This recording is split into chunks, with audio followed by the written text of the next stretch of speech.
You're not sitting there playing around with things that well, there's quantum this, and no. That's just straightforward. Here's the fields. Here we're doing it. This is how you make a ball. This is how you make a ball float. This is how we send it flying. I thought it was the matter-of-factly sense of it. Welcome to the April 3rd edition of the Electric View. I'm Neil Thompson. Today we have David, Buddy, Heather, Peter, Robert, Gary, Cameron, Jim, Mike, and Richard. We are exploring the electric geology principles and how living beings were processed in these events.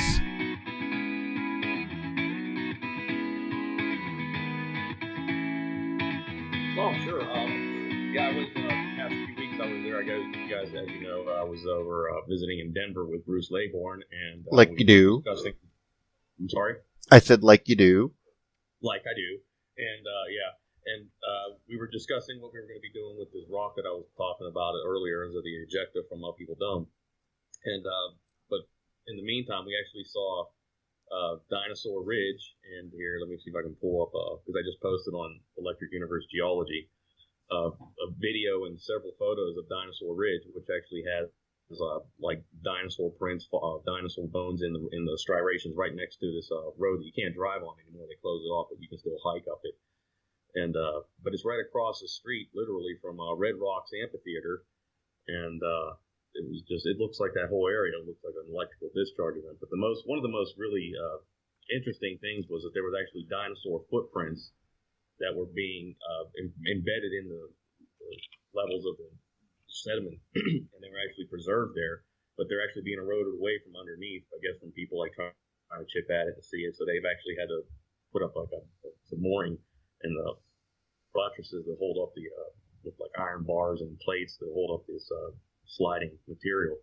But if I can just get them here real quick, I can pull it up, and then I'll share the screen here. Yeah, if you want to grab it. These giant footprints, it looks like maybe a possibly brontosauruses are just completely embedded in the striation, but there's several layers above them. And it was like Bruce was trying, like, as I guess, because when we were on the geology tour with Neil back in the summertime, they were both kind of arguing about how Neil was actually trying to say that every level is actually, just smashed in by electric winds, and he's still saying, no, there's still some water sedimentation, and how this was. And I guess his main point was like these dinosaur footprints in the levels, like they would have been completely smashed if they'd have been like overlaid with layer upon layer and not preserved. I was like, well, what if they were like actually like jolted with a blast of electricity before they were actually layered on? Then they would have just been fused and it would have been hardened and basically fired. Well, you could. The thing I thought was so interesting, or that I was trying to challenge, is that there's excavations can be very quick, but we don't know when sedimentation or sedimentary, like basically how fast did it build up? Did it build? Because you're going to get a rain of material, just like when you get like a volcano, like you get a slew of material, layers will happen. I can, yeah. I can see it, yeah. Here's the video, I guess, of it real fast.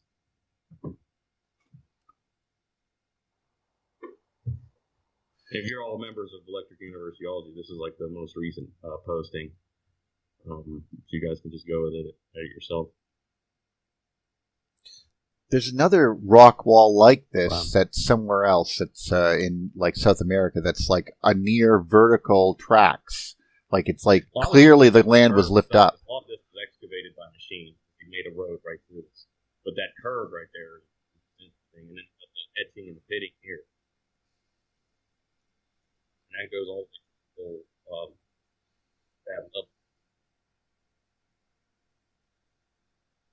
Losing your audio a little bit there, I think. I don't know, but there's a concretion sitting right in it.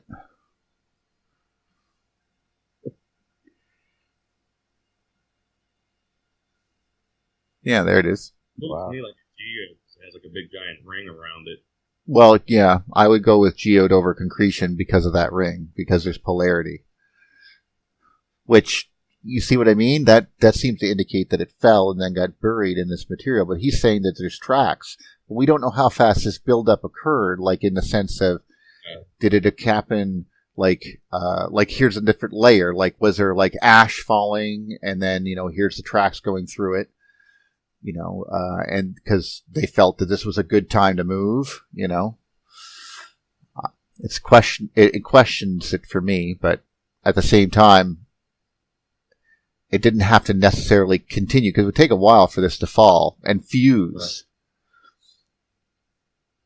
Right. Although there is that tufting that we see that happens instantly, like as an accepted geologic feature. And I think one of the reasons they say that is they don't find footprints in it. So they think it had to happen in one sitting, so to speak. All right. And then those dinosaur footprints are further in this page here. You can see if I can find them.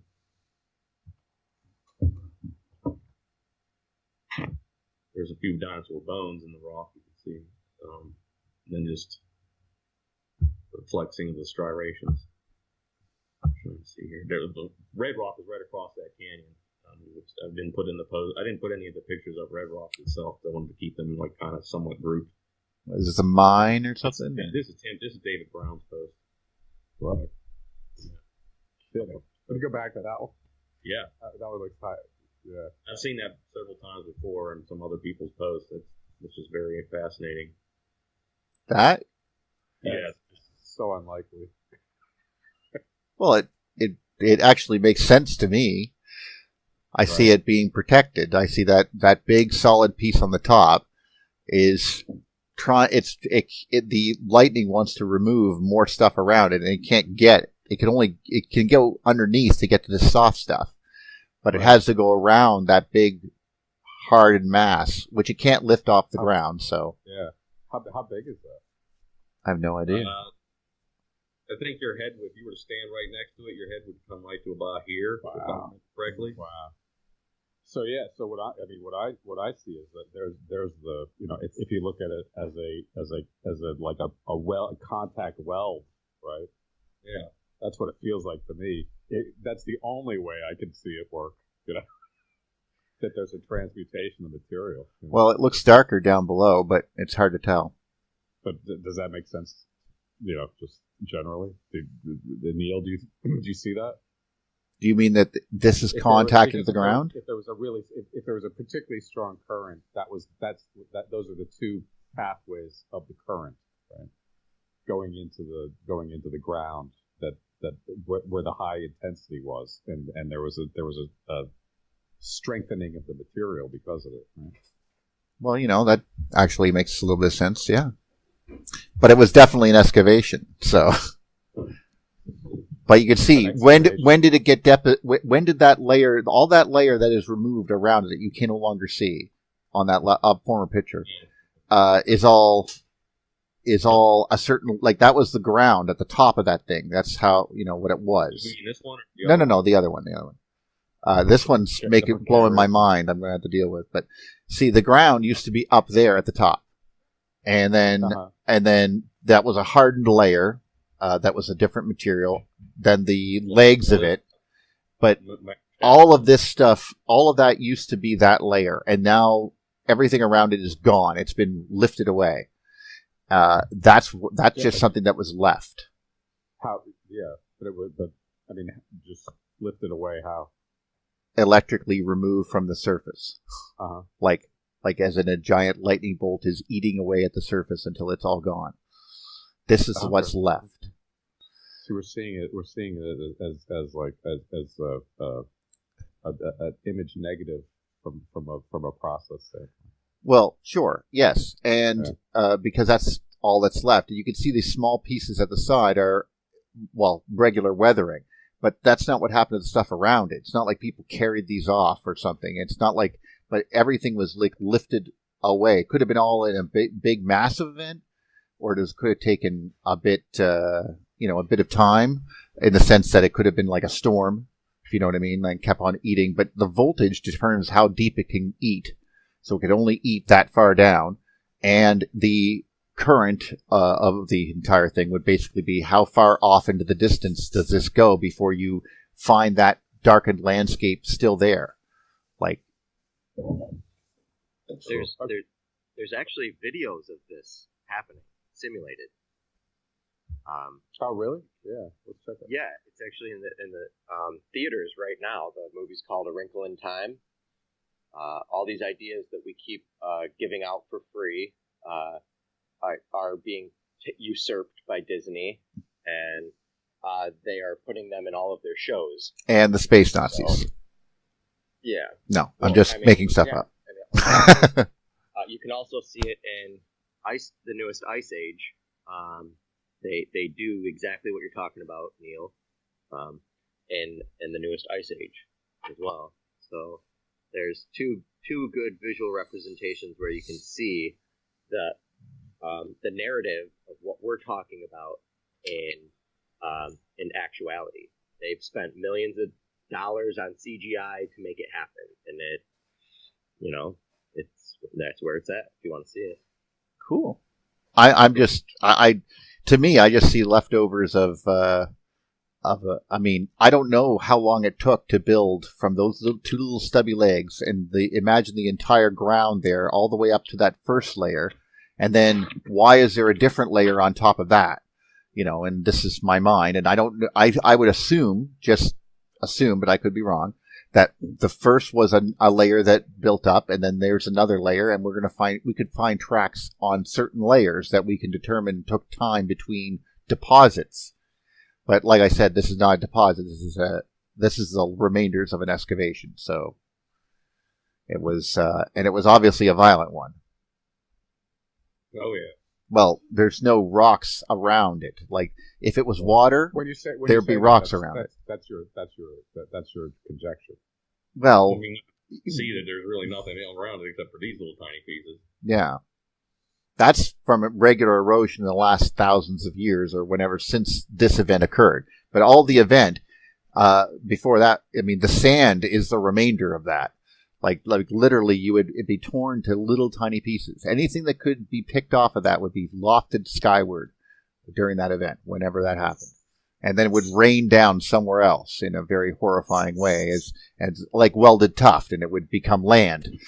You see, in this, trying to put this together and then say, because I can't deny that there were layers that built up, and there's some that we find tracks on and some that we don't. And trying to look at it from a different, instead of a slow, pondering, long-term sedimentation process that takes forever. I mean, we're talking about bones of dinosaurs that got ripped up and deposited in the layers that they were exploring. Like the only thing left were the bones, and they were turned to stone and then lodged into the ground and then became part of the of the ground. But there's no tracks in that layer. No, the tracks are before that. So there's tracks of these creatures walking around.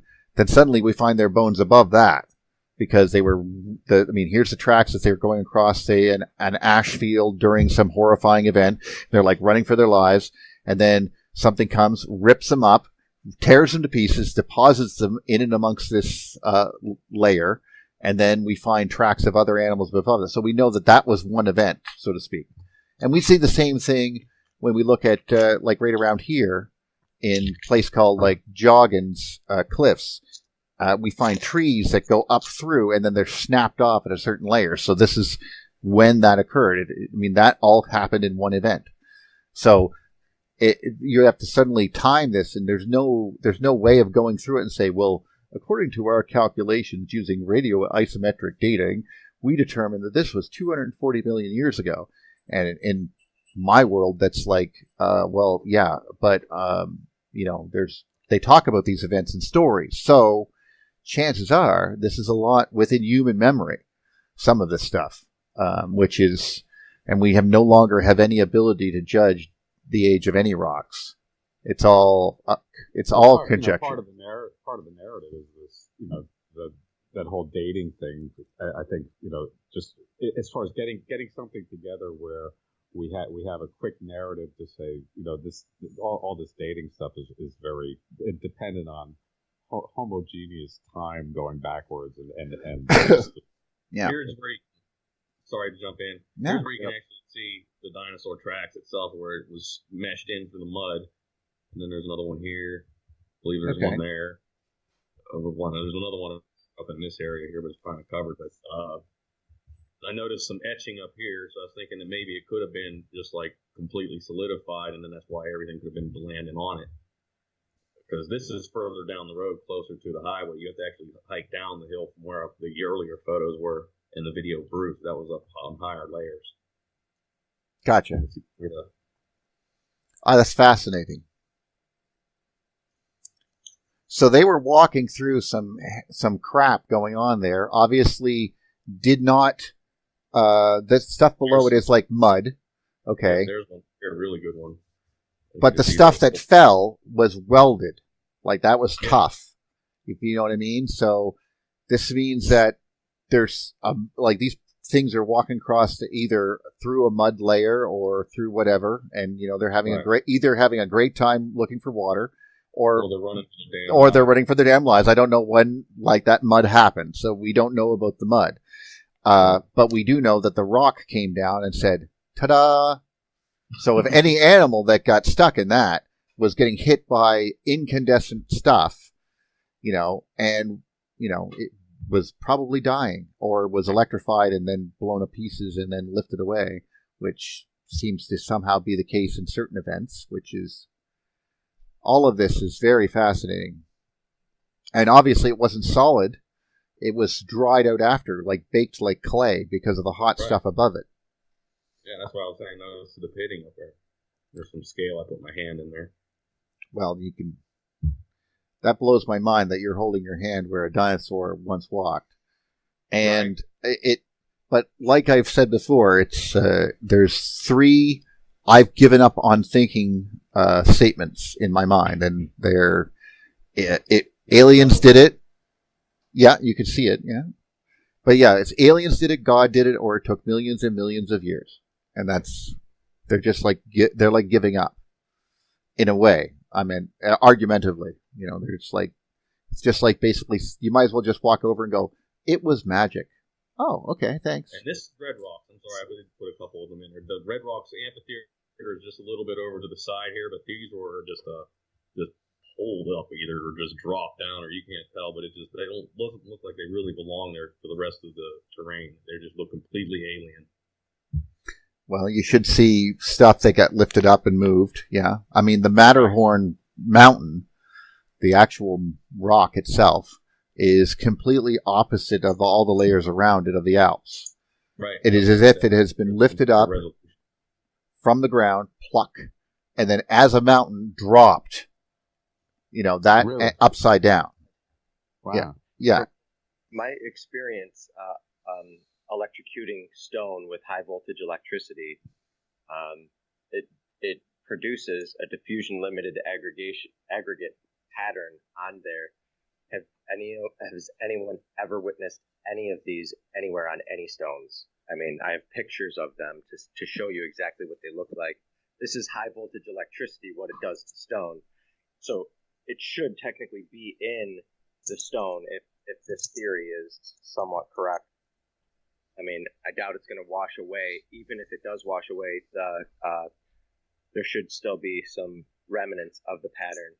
Actually, me and in my video, when we went exploring Three Fingers Canyon and stuff, we saw where you could see where electricity was passing through the rock, and you could see that it's just it metamorphosized the rock where the electricity went, where the fingers went. And you could see it going. It's like they're like just like dikes, but they're very small. But obviously there's some images of dikes that go across the countryside. So and then you can see little balls that were embedded in it, like that. Or it could be a footprint for all I know. I don't know exactly the scale I'm looking at, but it could be a fish. But also, there was something interesting. I actually was able to get a few magnified shots of the rock itself, and even Bruce and I were like amazed by this one. We actually found those filaments in it that were woven in between the spheres. If you remember me talking about them, I'll try to feel like I can pull these shots up. This is my favorite type of stuff because you have so much evidence for it. You have people who are rebuilding or reconstituting, playing with high electric discharges. Yeah. After you pull that up, is there any way you could hashtag fractal branding? If you hashtag fractal branding on Facebook, you'll see the rocks that I'm talking about. That's also important. Is getting a variety of people to do different types of work, because we have to also note that, as Andy found out, our atmospheres create shock waves, which is very interesting. You see those plastered on the sides of mountains, but to also see what happens when you're playing with something other than just 60 hertz alternating current electricity. That's what we easily can make, and that's what neon sign transformers will run at, and so forth. But you can there's people who use flyback converters, and that can get you a lot of higher hertz with similar voltages, 20,000 volts and so forth. But then we ended up talking with someone like Garrett Hill, who can make DC current at high voltage and then add an alternating current waveform on top to show what it can do. And that I find to be very fascinating, because having DC offset material gives you a predominant flow, but also a resonating pulse, which we seem to notice with Peter Mungo Jupp's work, when you saw how that was like the dinosaur had it, but the dinosaur itself was made of layers. It's been frozen, and you can see if each of those pulses were occurring at 7.82 hertz, or they're happening at 160 hertz, or if you can figure that out, you can tell how long it took to convert the entire animal to stone. And of course, now we have. Oh, sorry. Am I still sharing the screen here? Yeah. Yeah. Okay. I don't know what you're looking at, but it looks like these are meatloaf. This is a 2X shot right here, a 2X shot of one of the cut pieces of mine.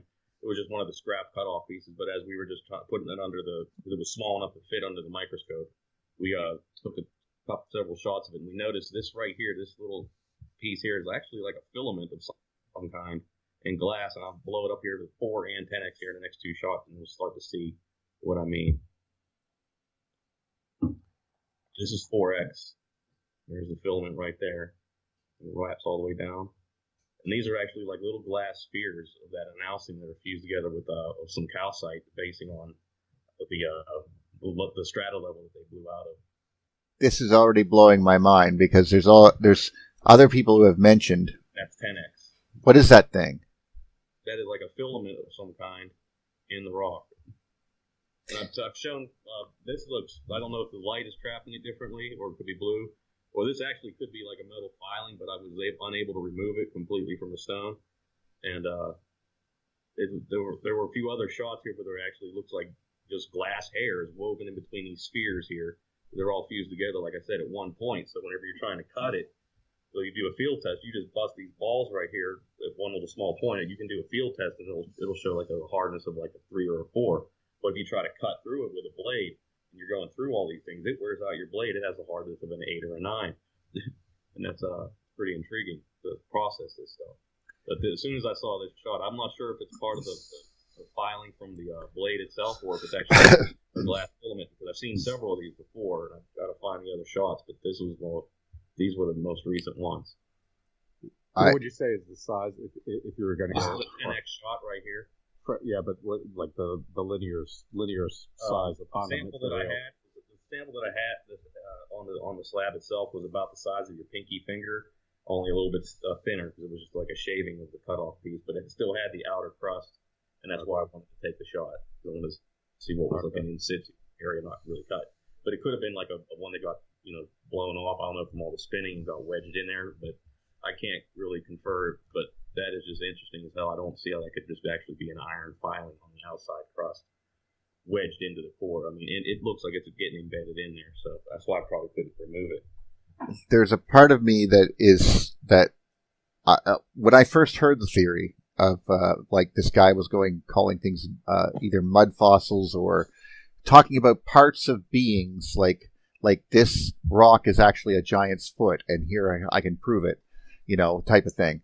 And I, as I fell down that rabbit hole in YouTube, I was very laughing. And now here I am sitting there wondering how rocks were made and if they had parts of organic material were, just literally turned to stone, but blown off of, like you would find little pieces of dinosaur bone everywhere. And it's dinosaur bone, but it's not part of a dinosaur. It's like spread out over an entire area and it rained down. I mean, we're not going to finding certain creatures like that might all that was left of them, that's greatly disturbing because you think now I'm sitting there wondering if the stone itself was former organic material because as we explored with Edwin's model, you just have to move another clump of protons into that group and it becomes like rock. Our bodies are like just like one globular, whatever he said, a part of a group of protons. That nucleate, he called it. Yeah, just move one nucleate over, and suddenly we're stone. And that's just fascinating. Yeah. The whole model as that develops is going to be pretty interesting to follow. Well, and you see how it plays very nicely into this when you're talking about trying to figure out whether or not, like, it makes me question things I would never normally question, like when someone goes, see this rock here? This is actually a heart of an animal. And I'm like, bullshit, first reaction. And here I am now questioning whether or not I should have said bullshit because it could instantly do that now because you just need enough electrical pressure, basically voltage, to pull those protons apart and move them, like because as Richard said the other day, it's not just we think of mostly of electrons moving, but we know that it is, sometimes they can cause a chemical reaction as the electricity will, cause skin or other things to sort of turn into other materials, and so you have a scar that is caused by a lightning strike, for example, on your back. And because your skin has been changed into constituent materials because of the electrical force that's now combining certain materials. But what he's talking about is a nuclear reaction. You're actually pulling the protons in one direction as the electrons go in the other. And you're moving nucleates around. You're basically causing nuclear reactions. And when it stops, which doesn't have to take very long to do, you're stone. And that's kind of instantly horrifying. Sodom and Gomorrah. They deserved it. They were degenerate anyway. Well, actually, it's even worse that you turn to stone afterwards. Well, it's, number one, the sulfur, fire, brimstone, pillars of salt, all that's very, exactly what we're talking about. But it's also interesting how we give it the biblical hatred, like we have to say that they're bad, because if we don't, it could happen to us. I'm not waiting for the Bible, by the way. No, I don't think anyone is. I just meant in the story has a distinct moral character to it. Yes. And this is being told by the surviving women from Lot's, who were Lot's daughters, which he had sex with. So I'm not exactly sure how moral this whole story goes, but well, if they were the pillars of virtue, yeah, right. Anyway, but they're the ones that were saying, no, you think how bad we are. Okay, those guys, that's how bad they were. Okay, that's why God struck them off the planet. I'm just telling you, we're not like them. We're better than that, and you can take us into your village, and we'll tell you all about this story. Please don't let us die out here in the desert. Just don't look back. Okay, and I will say this, people got it wrong. See, we're not filling our cars with dinosaur bones. We're building our houses out of dinosaur bones. Oh, really? Well, it's the principle is rock. We build it up. We build stuff out of rock, which is pure. Well, now that's pureed dinosaur or pureed other animals, as opposed to oil, which we assume is pureed dinosaur now, but seems to be an abiotic situation. So much stuff made of people. You could argue it's just at a much lower frequency. It's a living thing at a much lower frequency. What? The Earth? Stone. Stone? Yeah. The way I look at it now, I'm now questioning how much when some lightning bolts come across and literally scour the Earth clean. You could see, especially driving across the America. I loved it when you could see where it was like, here's all the trees, and then it gets to plains, and you can see the trees get more sparse, and it feels like you're going through an area that has been hit hard. Like you can see that life is just coming back to it now. It's being drawn in from the edges as you go to the American Southwest, and there's nothing there except for pits of destruction, and desert plant life. Everything's been totally removed right down to, several kilometers down, and it feels crazy rock hounds. Yeah. But obviously that's the crystals and everything else are like the metamorphosized rocks from these strikes. You go looking for a gold vein through the rock. Well, to me, it's the same thing as we find diamonds up here, and we find them in what's called kimberlite pipes, which are just giant fulgurites, like 2 kilometers across, that are just going straight into the ground. And that's where we find diamonds. That's where we mine uranium. And then you go down to certain places, you find gold veins. Gold just doesn't come out of nothing. This has been drawn out of material, and it's usually drawn out with quartz. So it's interesting. I don't know how it happens. Is it a pinch effect? And is this how we're getting geodes? Is this how we're getting concretions? And, it's, obviously fascinating because, you can still see the remains of the scars. And I think that's what makes it compelling. And of course, combining that with, a little bit of, electrical, scarring of landscapes as we could do in a laboratory, and you see the similarities, it becomes harder and harder to deny the more experiments we do. But obviously I never really tried to electrocute meatloaf and then see if I could turn that to rock, but one thing at a time. Yeah. Do you have any spare pets that you don't like? Just wondering if you have some spare pets kicking around. We could do some experiments. Just an epic meal time. Epic meal time. So, Mr. Fluffy is going to be turned into stone. Fuzzy Wuzzy was a bear. The Fuzzy Wuzzy was electrocuted and no longer has hair, and now he's stone. But obviously, besides the morose or morbid humor there, we just don't play with that. We just haven't done that. It's almost seems completely unethical straight up. We suppose we could do it with like plants, I guess. Well, it seems that what Robert's seeing with these, it's just, petrification. It seems like we're showing that we could do it. It's just setting up something where you do it in a really it proves the point, right? But electrical fusion that would really help with the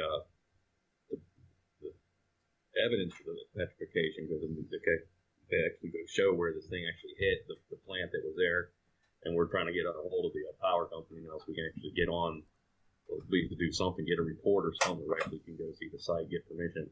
So I don't want to mess with them if they're going to be doing that, because we're trying to promote some kind of new scientific research. They'll get us off their property in a heartbeat. Yeah. Yeah. Well, how far of a step is it just to put it back together without having to go there? What's the? I have a piece of it. I have a piece of tree that was found when a tree was blown in half by a lightning bolt, and they know the tree, and I know where it was, and I know what happened, and they said, yeah, we pulled this stone out of the middle of the tree, and you could see it's it's rock. It's a tree, though. Yeah. You know, and what would it take to actually do it? that was a pretty powerful lightning bolt, and you need. Yeah. And this is the real big problem with it, is that most of the time we're, just as Buddy can attest to, you're playing with high voltages and low current. But what you need are high voltages and high current. You need to really, I mean, and we're talking about how long? How long does it have to last? the duration. Yeah, there's another thing, because now we're starting to do the power of this equation and trying to figure out how much power we need to, turn a, like just a single stone. Small, like say you have well, like, samples up in Montreal when Peter Mungo Jupp's podcast. Weren't they saying that the ones in Montreal was like the power line fell for, what was it, like 20 minutes before they secured the power, and then they went out later on to do the maintenance check, and that's when they noticed the plant. But 20 minutes of high voltage, high current. Yeah. That's at least a baseline where you can start to figure out your calculations. Right. And this is where Eric Dollard comes in, because this is what he did all throughout his childhood, was like screw with like generating super high currents and power by hijacking the power company. Well, that's you could do that, yeah. I mean, but I mean, you charge it. You get a big ass capacitor. You can charge it up for whatever you want. You have to get a big ass capacitor, obviously. Well, or a huge transformer, but could you imagine what you'd have to do? Like, just thinking about it myself, to put in, like, if we needed to make DC rectification on say, like thousands of amps, the diodes you need would be huge just to conduct the current, because each one of them is going to have a voltage drop across the diode. And they're going to need to dissipate power, and then you're going to have all the capacitors that can handle that kind of thing, which would be a whole bank. And then you're going to drop that across, a DC current straight for 20 minutes at and I don't even think we can do it, because, I mean, lightning bolts have just been recently figured out to do fusion, so we can accept that they do fusion. And then we're seeing evidence of something that not only can it do fusion, which basically means transmutation of the elements, but it can also blow dinosaurs and landscapes apart. So we don't have, the power to do that is exceptional. It is. Can you scale it though? Well, that's the thing. Can you? Because you need a lot of force to move nuclei and remove them and put them into another one. Kind of the narrative that's going along with what Garrett Hill's talking about is, like, if you could scale it down into like petri dish size or well, it's smaller. The same situation we were talking about with Andy when we were like, well, what do we need to do to make this work to prove the arc blast theory? Well, the trouble is that we would really need a pressure chamber, and we would need this pressure chamber to be able to hold this many atmospheres, and then cast lightning bolts across it, because you need to miniaturize electricity is easy. To miniaturize the ability to rip protons around, that's a bit harder, because you need a lot of amperage. But then at the same time, you need to change the density of the material so that you can create more efficient shock waves, so that you can see the shock waves as they pass through it. So that you can see what they end up doing, and this is obviously problematic, because this is why we only get these patterns on Earth, and we don't get them on Mars, because Mars didn't have an atmosphere dense enough to create these shock waves. But we see these scalloping effects across half of Utah, and they're clearly a resonant pattern, not caused by anything except for a shock wave. And he showed why it was a lateral shock wave because of these mechanisms. And he studies shock waves because of jet engines and shit. So it's a supposition, but it's a really good one. Can you do it? Can you not? It's tough. I can probably actually reach out to Garrett and see if I can get him on. I sat down and had a nice talk with him after his presentation, and got his contact and shared some info with him as well.